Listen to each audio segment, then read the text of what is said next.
2016 ends with 3 supermoons. Presented by Science at NASA. Step outside on October 16 and take a look at the moon. Not only will the moon be full, but on that day, the moon will be at its closest point to our planet as it orbits Earth.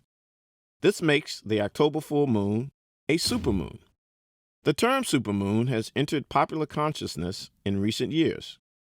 Originally a term from modern astrology for a new or full moon that occurs when the moon is within 90% of its closest approach to Earth in a given orbit, supermoon now refers more broadly to a full moon that is closer to Earth than average. But why is the moon closer to Earth at some times but not others? Since the moon's orbit is elliptical, one side, perigee, is about 30,000 miles closer to Earth than the other, apogee. The word syzygy, in addition to being useful in word games, is the scientific name for when the Earth, Sun, and Moon line up as the Moon orbits Earth. When perigee-syzygy of the Earth-Moon-Sun system occurs, and the Moon is on the opposite side of the Earth from the Sun, we get a perigee moon, or more commonly, a supermoon. This coincidence happens 3 times in 2016. On October 16 and December 14, the moon becomes full on the same day as perigee. On November 14, it becomes full within about 2 hours of perigee, arguably making it an extra supermoon. The full moon of November 14 is not only the closest full moon of 2016, but also the closest full moon to date in the 21st century. The full moon won't come this close to Earth again until November 25, 2034. The supermoon of December 14 is remarkable for a different reason. It's going to wipe out the view of the Geminid meteor shower.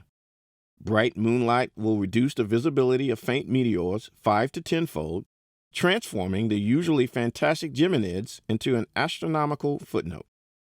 Skywatchers will be lucky to see a dozen Geminids per hour when the shower peaks. Oh well, at least the moon will be remarkable. How remarkable? A supermoon or perigee full moon can be as much as 14% bigger and 30% brighter than an apogee full moon. However, it's not always easy to tell the difference. A 30% difference in brightness can easily be masked by clouds or the competing glare of urban lights. Also, there are no rulers floating in the sky to measure lunar diameters. Hanging high overhead with no reference points to provide a sense of scale, one full moon looks much like any other. Low-hanging moons, on the other hand, can create what's called a moon illusion. When the moon is near the horizon, it can look unnaturally large when viewed through trees, buildings, or other foreground objects. The effect is an optical illusion, but that fact doesn't take away from the experience. A supermoon is undeniably beautiful, and we can multiply that beauty by 3 as 2016 comes to a close. October 16, November 14, and December 14. Mark your calendar and enjoy the supermoon light. For more on beautiful views in the night sky, stay tuned to science.nasa.gov.